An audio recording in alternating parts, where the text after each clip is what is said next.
De pé, mais uma vez. E a palavra do Senhor nos diz o seguinte: Noemi tinha um parente por parte do marido. Era um homem rico e influente, pertencia ao clã de Elimeleque e chamava-se Boaz. Ruth, a moabita, disse a Noemi: vou recolher espigas no campo daquele que me permitir. Vá, minha filha, respondeu-lhe Noemi. Então ela foi e começou a recolher espigas atrás dos ceifeiros. Casualmente, entrou justo na parte da plantação que pertencia a Boaz, que era do clã de Elimeleque. Naquele exato momento, Boaz chegou de Belém e saudou os ceifeiros. O Senhor esteja com vocês. Eles responderam: o Senhor te abençoe. Boaz perguntou ao capataz dos ceifeiros: a quem pertence aquela moça? O capataz respondeu: é uma moabita que voltou de Moabe com Noemi. Ela me pediu que a deixasse recolher e juntar espigas entre os feixes após os ceifeiros. Ela chegou cedo e está em pé até agora, só sentou-se um pouco no abrigo. Disse então Boaz a Ruth: ouça bem, minha filha, não vá colher noutra lavoura, nem se afaste daqui. Fique com as minhas servas, preste atenção onde os homens estão ceifando e vá atrás das moças que vão colher. Darei ordem aos rapazes para que não toquem em você. Quando tiver sede, beba da água dos potes que os rapazes encheram.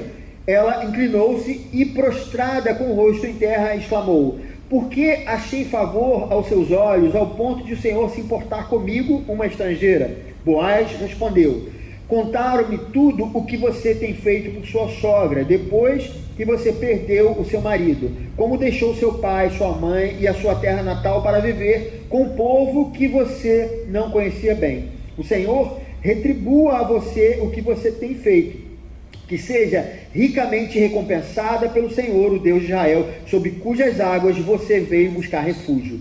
E disse ela: continue eu a ser bem acolhida, meu Senhor. O Senhor me deu ânimo e encorajou sua serva, e eu sequer sou uma de suas servas. Na hora da refeição, Boaz lhe disse: venha cá, pegue um pedaço de pão e molhe-o no vinagre. Quando ela se assentou junto aos ceifeiros, Boaz lhe ofereceu grãos tostados. Ela comeu até ficar satisfeita e ainda sobrou. Quando ela se levantou para recolher espigas, Boaz deu essas ordens aos seus servos: mesmo que ela recolha entre os feixes, não a repreendam. Ao contrário, quando estiverem colhendo, tirem para ela algumas espigas dos feixes e deixem-nas cair, para que ela as recolha e não a impeçam.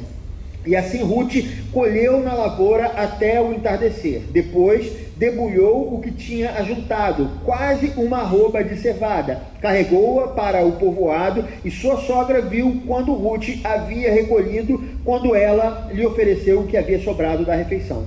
A sogra lhe perguntou: onde você colheu hoje? Onde trabalhou? Bendito seja aquele que se importou com você. Então Ruth contou à sogra quem tinha trabalhado. O nome do homem com quem trabalhei hoje é Boaz. E Noemi exclamou: seja ele abençoado pelo Senhor, que não deixa de ser leal e bondoso com os vivos e com os mortos. E acrescentou: aquele homem é nosso parente, é um dos nossos resgatadores. E Ruth a moabita continuou: pois ele mesmo me disse também: fique com os meus ceifeiros até que terminem toda a minha colheita. Então Noemi aconselhou a sua nora Ruth: é melhor mesmo você ir com as servas dele, minha filha. Noutra lavoura poderiam molestá-la. Assim Ruth ficou com as servas de Boaz para recolher espigas até acabarem as colheitas de cevada e de trigo, e continuou morando com a sua sogra. Amém. Vamos fechar os nossos olhos. Senhor, nesse momento eu oro e peço ao Teu Espírito Santo: ilumina-nos, mostra-nos a Tua palavra, ajuda-nos a crescer na graça e no conhecimento de Jesus Cristo. Nós oramos assim, no nome de Jesus. Amém. Os irmãos podem se assentar.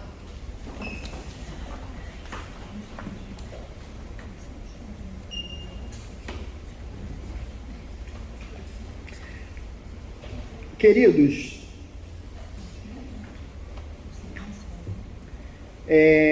eu desde a minha infância, eu consistentemente, ouvia histórias bíblicas. Isso por conta dos meus pais, né? Meu pai, como os irmãos sabem, era pastor presbiteriano, então na minha casa a gente sempre estava de alguma maneira ali conectado à Bíblia, e não só pelos meus pais, também nas escolas bíblicas dominicais e nos sermões também. Então nós estávamos sempre ouvindo várias histórias bíblicas, e quando eu era criança, particularmente, algumas delas eram as minhas preferidas. E para mim, por exemplo, como eu falei em outra pregação, aquela história de Josué, né, ali nos arredores do muro de Jericó, era uma das histórias que mais me chamava a atenção, assim como a história de José no Egito, e também a história do filho pródigo. Foi uma história que eu me lembro também que me marcou muito quando eu era criança.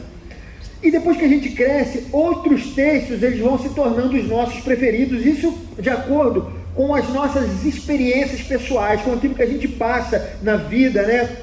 E através das experiências que a gente tem com a palavra de Deus. Mas apesar das preferências pessoais, a Bíblia toda é fundamental para nós, e não somente uma parte dela. Ela é a palavra de Deus. Nós estaríamos errados se disséssemos que um texto é melhor do que o outro, e isso porque o conjunto de livros é que faz a Bíblia ser a palavra de Deus. Deus tem algo a nos dizer, tanto em textos como o Senhor é o meu pastor, no Salmo 23, e nada me faltará, ou João 3,16, porque Deus amou o mundo de tal maneira que deu seu Filho unigênito para que todo aquele que nele crê não pereça, ou então Filipenses 4, que nos diz, e a paz de Deus, que excede a todo entendimento, guardará o nosso coração, a nossa mente em Cristo Jesus. Deus nos fala através desse texto, mas também Deus nos fala em textos como Gênesis 19, que é a história de Sodoma e Gomorra, Gênesis 4, que é a história onde Caim mata o seu irmão Abel, ou então, queridos, em Apocalipse 16, que é a história, o que é o momento em que Deus fala sobre as taças da ira dele que vão cair sobre toda a humanidade. Tudo é palavra de Deus, e como nos cabe, nós devemos buscar a melhor maneira de interpretar essa palavra e aplicar essa palavra à nossa vida. Essa é a nossa herança reformada. Os reformadores, eles nos ensinaram que a Bíblia é a nossa única regra de fé e prática, e por isso é que os pastores e líderes da nossa denominação, né, da igreja presbiteriana, eles têm a obrigação, segundo a constituição da igreja, de pregar unicamente a palavra. Nós não podemos pregar outra coisa no púlpito a não ser a palavra de Deus. Por isso nós fazemos isso, desde que eu cheguei aqui, nós fazemos isso há 4 anos, sem cessar, a cada domingo. Queridos, vocês são testemunhas. Nós não evitamos textos difíceis, né?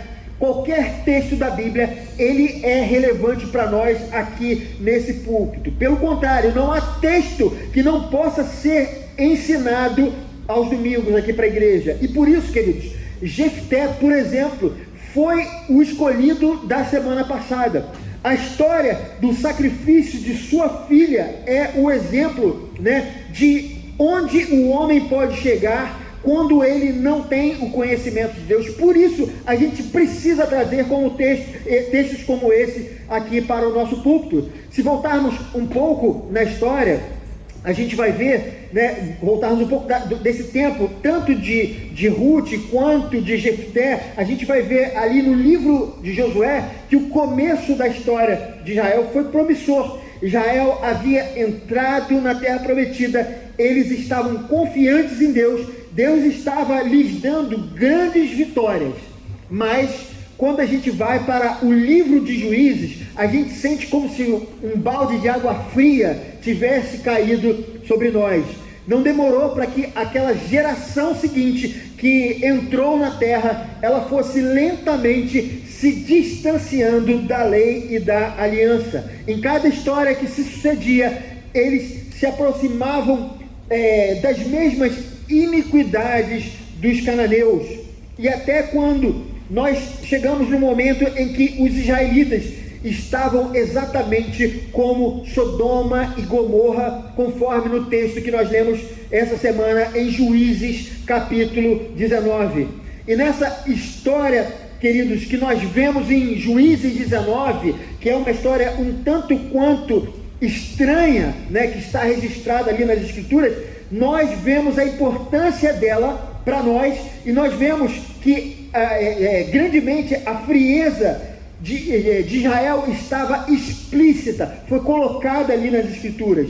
Só relembrando essa história, antes de entrarmos nesse texto de hoje, que fala de Boaz e Ruth, a gente lembra nesse texto de Juízes que um homem que estava levando a sua mulher numa viagem, ele evita pousar numa cidade cananeia, porque ele não achava seguro ficar ali, então ele buscou abrigo em Gibeá, que era uma cidade da tribo dos benjamitas, né, da tribo de Benjamim, e de repente, no meio da noite, eles são cercados por vadios, e o que acontece é que eles tentam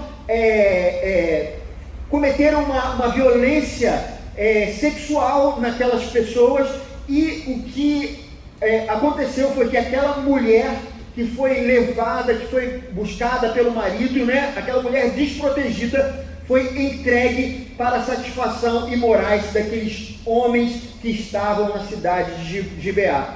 A esposa do levita foi tratada como um objeto, como uma posse ou uma coisa, tanto pelos moradores de Gibeá, e aí que está a questão da história, quanto também pelo levita, que era marido dela, mas que não se importou o que estava acontecendo com ela naquele momento, e muito menos por aquele idoso, que era o anfitrião, que do mesmo modo oferecia tanto a mulher do levita, quanto a própria filha, naquela confusão, naquele problema, sem que eles defendessem, porque era isso que a lei de Israel mandava que eles fizessem. No final do livro de Juízes, a sensação que nós temos é que tudo está perdido. O plano de Deus, infelizmente, parecia ter falhado. O homem é incorrigível e não tem solução para a obstinação do seu coração. É isso que nós apreendemos no final do livro de Juízes. Mas é aí, queridos, que entra a consoladora história de Boaz. Muitas vezes nossa atenção ela é arrebatada em prol de alguns personagens bíblicos, né? Como acontece, por exemplo, na história de José. A história de José é tão bonita que a gente se esquece de que a história de Jacó continua sendo contada através da história de José. Está lá, mas a história de José às vezes arrebata a nossa atenção. E a mesma coisa acontece nesse livro de Ruth. A história entre Noemi e Ruth é muito bonita. Noemi perdeu tudo que ela tinha, perdeu o marido, seus filhos, a sua possibilidade de sustento, mas sua nora decidiu ficar com ela. Ela era jovem, ela era estrangeira, poderia ter recomeçado a sua vida em qualquer lugar, porque Israel não era a sua nação, mas ela não queria deixar Noemi morrer à míngua. Um dos trechos, queridos, mais conhecidos e mais bonitos da Bíblia está registrado exatamente nesse livro de Ruth. E quando a Ruth diz para sua nora o seguinte: onde fores, irei, onde ficares, ficarei, o teu povo será o meu povo e o teu Deus será o meu Deus. Onde morreres, morrerei, e ali serei sepultada. Que o Senhor me castigue com todo rigor, se outra coisa que não a morte me separar de ti. O amor, queridos, e a compaixão de Ruth por Noemi é de fato comovente nesse livro. Ainda mais, queridos, quando a gente vê a história chegando ao fim, quando Ruth se casa e dá a Noemi a felicidade de cuidar de um descendente. Ela que não tinha mais esperança de ter descendente, e essa era a grande expectativa das pessoas, né, das pessoas que tinham família naquela época. O grande sonho das pessoas era deixar descendentes. Ela teve o seu sonho realizado através de uma menina que a amou, se importou com ela e fez dela a sua família. Mas não é, queridos, sobre Noemi e Ruth que nós vamos falar, é exatamente sobre Boaz. Há uma outra coisa que está acontecendo, conforme o pessoal fala no celular, né? Que está acontecendo em segundo plano, que às vezes não conseguimos perceber diretamente. Mas Deus está dando continuidade ao seu plano de salvação da humanidade. Por isso, eu gostaria de pensar alguns pontos importantes no texto de hoje. E o primeiro deles, queridos, é que apesar da apostasia generalizada que nós vimos no livro de Juízes, Boaz, ele se mantinha fiel a Deus e à aliança. Enquanto, queridos, no livro de Juízes, os israelitas cometiam vários pecados porque eles desconheciam a lei de Deus. Vocês lembram que eu preguei isso na semana passada? Boaz se mantinha fiel ao Senhor porque ele conhecia a lei. Veja a comparação entre esses dois livros. Olha a importância da gente olhar a Bíblia como um todo. A gente olha para aquele texto, aquele momento quando Moisés estava dando a lei de Deus ao povo, quando Deus estava transmitindo através de Moisés a sua lei. Olha o que Deus fala através de Moisés em Deuteronômio 24, 19, antes do povo entrar na terra, bem antes da história de Boaz. Ele diz o seguinte, 24, 19, Deuteronômio: quando vocês estiverem fazendo a colheita da sua lavoura, olha o que estava acontecendo na história que nós lemos, e deixarem um feixe de trigo para trás, não voltem para apanhá-lo, deixem-no para o estrangeiro. Olha quem era estrangeiro na história que nós lemos: para o órfão e para a viúva. Olhe quem era a viúva na história: para que o Senhor, o seu Deus, os abençoe em todo o trabalho de suas mãos. O que aquele homem estava fazendo não era apenas um ato de benevolência a uma pessoa. O que a gente vê no verso 16 dessa leitura de hoje é que ele estava obedecendo fielmente o que Deus havia ordenado na sua lei. A sua bondade refletia a vontade de Deus para Israel. Boaz, irmãos, não era mesquinho, não era miserável e não era avarento. Ele era o reflexo daquilo que ele cria. Ele era o exemplo daquilo que Deus queria que a nação de Israel fosse como um todo. Imaginem, irmãos, se todos fossem como Boaz em Israel. Israel não teria experimentado as adversidades registradas no livro de Juízes, aquelas que nós lemos anteriormente. Segundo lugar, queridos, apesar da insensibilidade generalizada no livro de Juízes, aquilo que nós lemos, Boaz, ele se mantinha sensível às pessoas. O texto, queridos, destaca com frequência que Ruth era viúva e que Ruth era estrangeira. As duas coisas a colocavam em posição de fragilidade, e por isso várias vezes ele diz Ruth, a moabita, né? Ruth era estrangeira, ele destaca isso várias vezes, né? E a posição dela como viúva e como estrangeira deixava ela numa posição muito complicada em Israel. O último versículo de Juízes, nós acompanhamos na nossa leitura, ele fala alguma coisa importante que joga luz nesse momento em que Ruth está vivendo. O versículo diz o seguinte: naquela época não havia rei em Israel, e aí ele termina: cada um fazia o que lhe parecia certo. Toda aquela violência, aquele desgoverno estava acontecendo no período dos Juízes, e Ruth estava dentro daquele contexto, sozinha, sem ninguém que a protegesse, e ainda cuidando da sua sogra, tendo que prover algo para que ela pudesse comer. Eram tempos difíceis em Israel. As pessoas não seguiam a lei, não havia um poder central, não havia uma força de segurança, não havia estabilidade judicial. A lei estava sendo descumprida por quase todas as pessoas. Não era fácil viver naquele momento. Mas Boaz era alguém influente. Ele era um homem temente a Deus. Ele era alguém sensível às necessidades das pessoas. Portanto, irmãos, ele tinha toda a condição de proteger aquela jovem.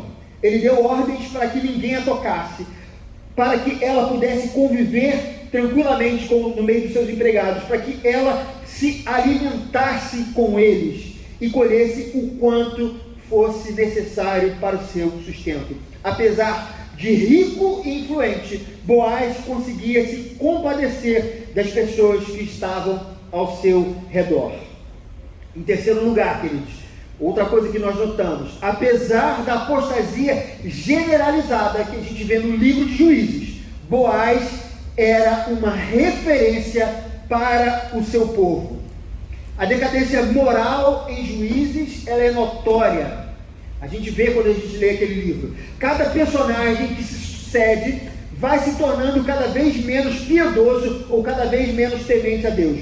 Muitos dos heróis da fé são vistos no livro de Juízes como instrumentos nas mãos de Deus, apesar dos seus desatinos pessoais.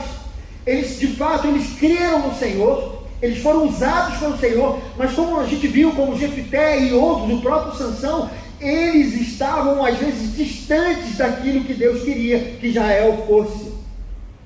Mas esse não era o caso de Boaz. A própria maneira como eles se cumprimentavam, entre os seus servos ali, nos mostra que isso era uma coisa, que eles viviam um momento especial, onde Boaz era de fato uma pessoa que trazia a presença de Deus. A gente vê isso no versículo 4 e no versículo 12. Suas palavras, irmãos, elas refletem o seu caráter e a sua fé. Sem dúvidas, estar ao lado desse homem de Deus era estar num lugar bom e acolhedor. Queridos, eu gostaria de fazer algumas aplicações importantes desse texto.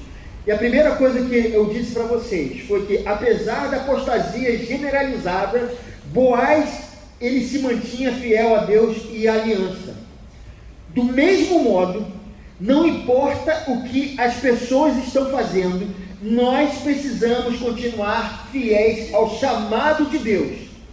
Não importa o que o mundo pensa sobre Deus, o que grande parte dos evangélicos estão pensando, das igrejas que se dizem evangélicas, estão falando sobre Deus ou estão pregando. Não importa se o Brasil está melhorando ou piorando, não importa se os nossos pais, os nossos filhos, os nossos irmãos ou os cônjuges estão abandonando a fé, não importa se as igrejas no Brasil estão se desviando da palavra.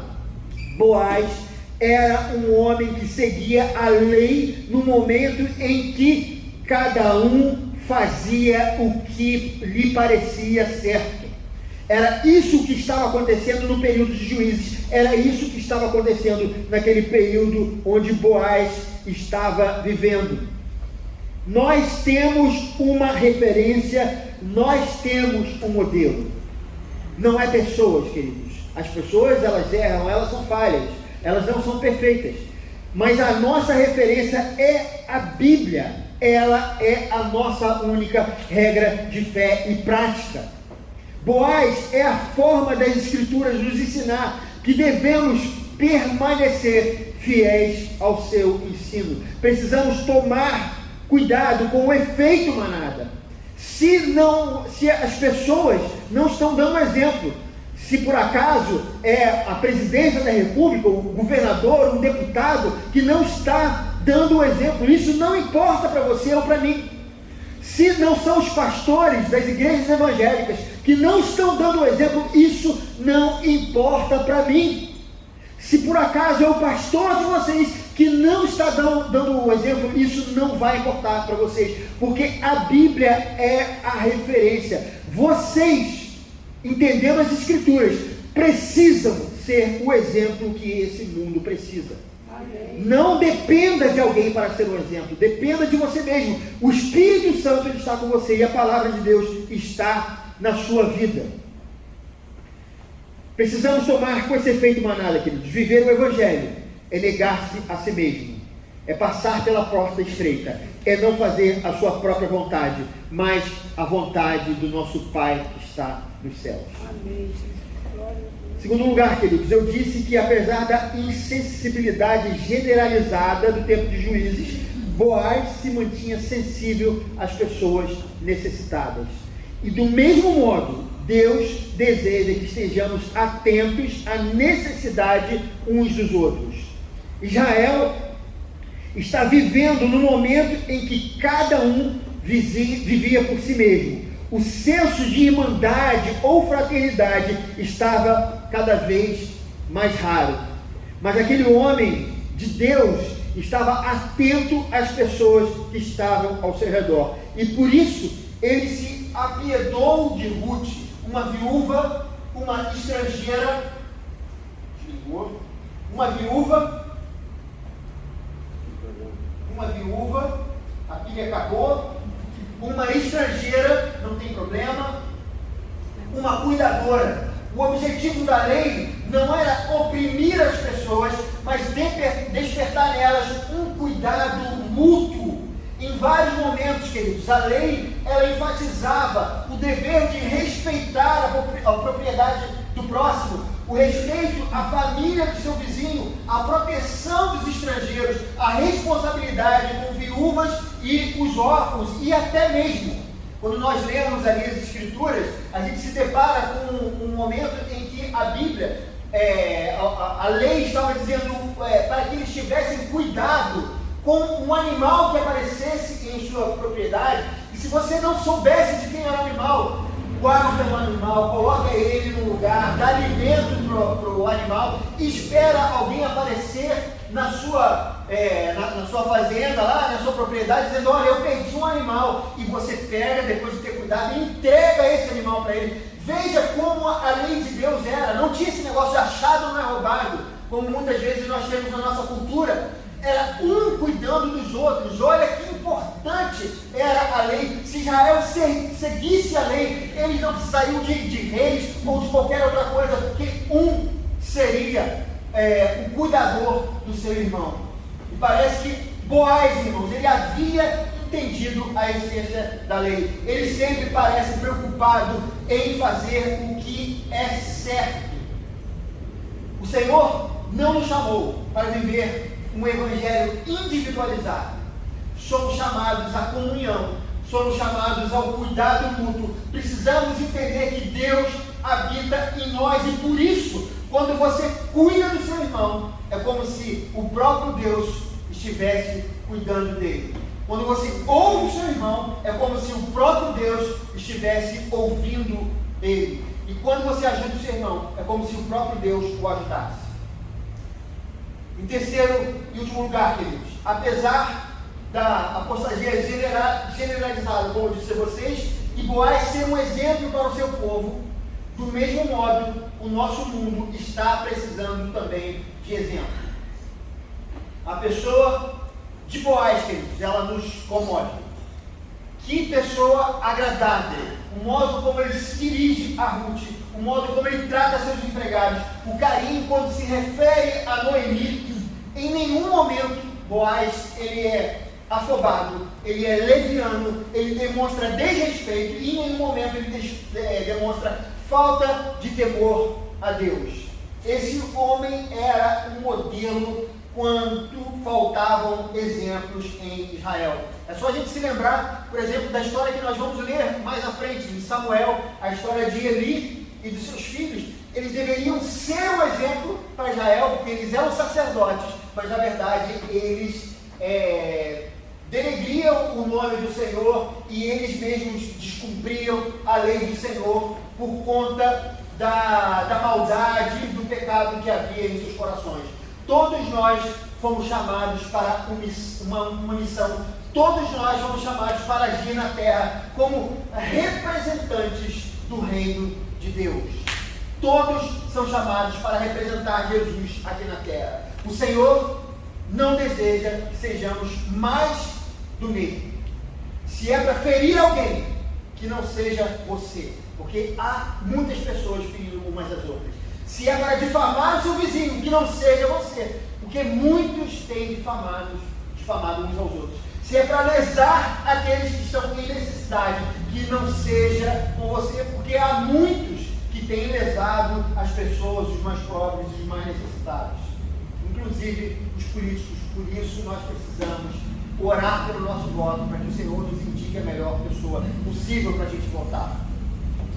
Deus nos chamou para que façamos a diferença nesse mundo. Deus nos chamou para acolher os que necessitam, para ser pacientes uns com os outros, para amar os nossos inimigos. Assim era Boaz, assim também devemos ser. Eu gostaria, queridos, de concluir essa mensagem, me fazendo claro com uma coisa. Eu, irmãos, não estou pregando aqui um legalismo ou uma religiosidade baseada na moralidade, como viviam, por exemplo, os fariseus. Quando eu falo de Boaz, eu não quero exaltar as virtudes humanas daquela pessoa, como se o amor e a bondade dependessem somente dele. Muitas pessoas pregam virtudes apenas de boca para fora. Não confunda o Evangelho com essa corrente do politicamente correto. O Evangelho não é uma mudança de palavras, não é uma mudança de jeito, mas é uma mudança do coração. Só isso vai fazer com que, de fato, nós mudemos a maneira como nós tratamos uns aos outros. É importante entender que o homem tem um limite na sua bondade, mas a impiedade humana não encontra limites. Para fazer o que é certo, nós precisamos de Jesus Cristo. O que movia Boaz é o que também deve nos mover. A nossa fé em Jesus, a confiança na sua obra redentora é aquilo que deve nos conduzir à santidade todos os dias. Preste atenção nisso que eu vou dizer, queridos. Nós não somos salvos porque praticamos as obras da lei. Pelo contrário, nós primeiro fomos salvos, depois, como fruto do Espírito, aquilo que brotou depois da nossa salvação, ele nos levou a praticar as boas obras. Devemos nos manter fiéis à aliança, devemos nos manter sensíveis às necessidades das pessoas, devemos ser uma referência para esse mundo. Ou porque, não é porque, queridos, o crente tem que ser bonzinho, não é porque o crente tem que ser como Boaz foi, mas sim porque Jesus foi fiel até a morte, nos salvando dos nossos pecados, porque ele foi sensível ao nosso sofrimento e por isso tomou o nosso lugar na cruz do Calvário, porque ele é a nossa referência, nos mostrando o tamanho do amor de Deus por nós naquela cruz. A obediência à vontade de Deus é a forma visível de demonstrar a fé que alcançamos em seu Filho Jesus Cristo. Assim como Boaz obedecia, porque ele cria em Deus e não era levado por mero legalismo. Gálatas 5, 22, 23 diz: mas o fruto do Espírito é amor, alegria, paz, paciência, amabilidade, bondade, fidelidade, mansidão e domínio próprio. Contra essas coisas não há lei. Se nós cremos em Jesus Cristo, se nós vivemos o Evangelho, automaticamente as obras da lei serão uma consequência daquilo que a gente faz. Porque a gente não vai fazer porque nós somos forçados, porque tem um livro que nos diz que a gente tem que fazer, porque a gente tem que fazer porque senão a gente não vai alcançar a salvação, mas exatamente porque o Espírito Santo que nos alcançou, ele vai produzir em nós esses frutos. E esses frutos abençoarão todas as pessoas que estão ao nosso lado, assim como o Boaz abençoou aquelas duas necessitadas. O Senhor deseja que você abençoe todos os necessitados, seja financeiramente, seja aqueles que precisam de apoio emocional, os que precisam de apoio espiritual, aqueles que desejam que alguém os ouça no momento de tribulação, de luta, ou seja lá o que for. O Senhor, ele quer te usar para isso. Amém. Como Boaz, cultive essas virtudes através da obediência aos mandamentos de Deus. Quer ser uma pessoa conhecida? Quer ser uma pessoa amada por todos? Não faça isso para conquistar o amor delas, mas simplesmente obedeça aos mandamentos do Senhor. Amém. Os mandamentos do Senhor se resumem a amar a Deus de todo o coração, alma e entendimento, e amar o próximo como a si mesmo. Faça isso. Você iluminará esse mundo cheio de escuridão. Certamente você se fartará das bênçãos e das virtudes do Espírito Santo, se assim você quiser. Deus abençoe essa palavra, que o Espírito Santo, através dela, possa fazer com que o fruto do Espírito possa brotar na sua vida todos os dias, em nome de Jesus. Amém.